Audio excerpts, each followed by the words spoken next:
Hello guys, welcome back to our red chilli cooking studio. যারা ভর্তা খেতে ভালোবাসেন, আজকে তাদের জন্য নিয়ে এসেছি অনন্য স্বাদের মুখে লেগে থাকার মতো একটি রেসিপি, টমেটো দিয়ে লইট্টা শুটকির ভর্তা। যারা আগে ট্রাই করেছেন তাদেরকে নতুন করে কিছুই বলার নেই, তবে যারা এখনও ট্রাই করেননি, বিলিভ মি, গরম ভাতের সাথে এভাবে একটু ভর্তা মাখিয়ে যখন এক লোকমা মুখে দেবেন, জাস্ট হারিয়ে যাবেন। চলুন দেখে নিই ভর্তাটি তৈরি করার জন্য আমাদের কি কি লাগছে। আজকের ভর্তাটি তৈরি করার জন্য আমরা এখানে লইট্টা শুটকি নিয়েছি 50 থেকে 60 গ্রামের মতো। এই শুটকির গায়ে বেশ ধুলাবালি থাকে, তাই এটি পরিষ্কার করার সবচেয়ে সহজ উপায় আপনাদের দেখাচ্ছি। শুটকিগুলো এরকম ছোট ছোট টুকরো করে নিয়ে ফুটন্ত গরম পানিতে 10 মিনিট ভিজিয়ে রাখতে হবে। এতে শুটকির গায়ে যত ধুলাবালি আছে তা নিচে পড়ে যাবে। 10 মিনিট ভিজিয়ে রেখে দেওয়ার পর এগুলো বেশ নরম নরম হয়ে যাবে। এই পর্যায়ে শুটকির ভেতরে যে কাটা আছে তা বের করে নিতে হবে, তা না হয় পরবর্তীতে ভর্তাটি খেতে কাটা কাটা লাগবে।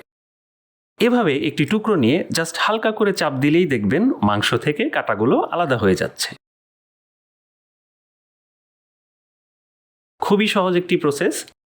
একে একে সবগুলো কাটা আমরা আলাদা করে নিচ্ছি। এবারে চুলায় একটি প্যান বসিয়ে দিয়ে দিচ্ছি 15 থেকে 16 কোয়া রসুন আর 10টার মতো কাঁচামরিচ।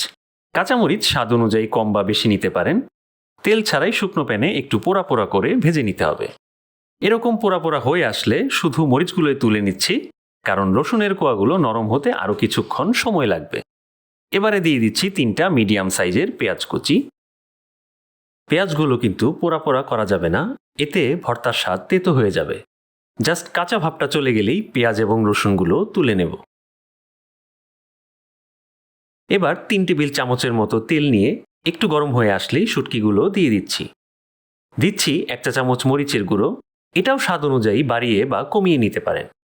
দিচ্ছি 1/2 চা চামচ হলুদ গুঁড়ো, 1 চা চামচ ধনে গুঁড়ো এবং স্বাদ মতো লবণ। মশলার সাথে শুটকিগুলো 3 থেকে 4 মিনিট ভালো মতো ভেজে নিতে হবে। শুটকিগুলো ভাজা হয়ে গেছে। এবার দিয়ে দিচ্ছি টুকরো করে কেটে নেওয়া 4টি পাকা টমেটো। সব কিছু ভালোভাবে মিশিয়ে ঢাকা দিয়ে দেব।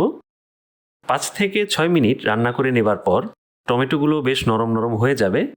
এবারে এগুলো এরকম চেপে চেপে একটু ম্যাশ করে নিতে হবে।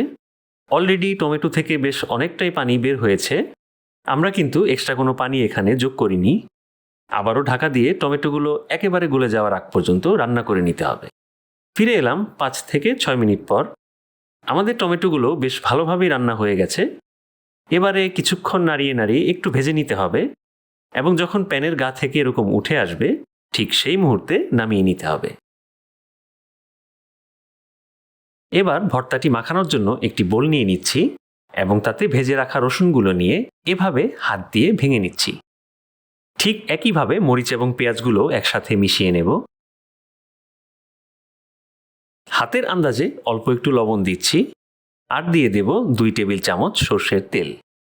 এবার রান্না করা শুটকি এবং টমেটো দিয়ে দিচ্ছি।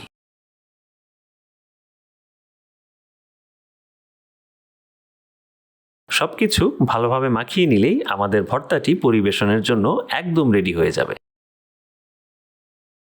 তো বন্ধুরা, তৈরি হয়ে গেল অসম্ভব মজাদার টমেটো দিয়ে লইট্টা শুটকির ভর্তা। আজকেই ট্রাই করে দেখুন এবং কেমন লাগলো তা কমেন্ট করে জানাতে ভুলবেন না। এরকম অসাধারণ সব রেসিপি পেতে আমাদের চ্যানেলটি সাবস্ক্রাইব করুন এবং আমাদের অন্যান্য রেসিপিগুলো অবশ্যই ঘুরে আসুন। ভালো থাকবেন সবাই। Happy cooking.